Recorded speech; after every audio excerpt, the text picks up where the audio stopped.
السلام علیکم۔ ہم نے پہلے بات کی تھی شرک کی، شرک کیا ہے، پھر ہم نے یہ 4 ترازو پہ ان کو اپنا ہر عقیدے کو اب ہم نے ان 4 چیزوں پہ تولنا ہے کہ اللہ واجب الوجود ہے، قدیم ہے، ذاتی ہے، لامحدود ہے۔ سب سے پہلے ہم علم غیب کی بات کرتے ہیں کہ انبیاء کرام کو بھی علم غیب ہے۔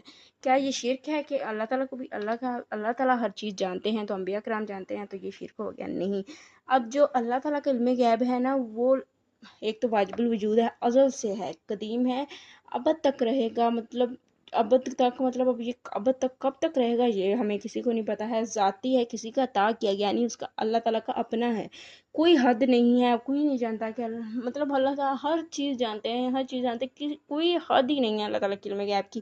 لیکن انبیاء کرام کو جتنا عطا کیا گیا صرف وہ اتنا ہی جانتے ہیں جتنا ان کا علم غیب عطائی ہے۔ ہم یہ نہیں مانتے کہ ان کا اپنا علم غیب ہے، نہیں، ان کا ہمیں پتہ ہے کہ ان کا علم غیب عطائی ہے، ازل سے نہیں ہے، اور اس کی حد ہے، مطلب جتنا اللہ تعالیٰ نے عطا کیا ہے اتنا ہی جانتے ہیں۔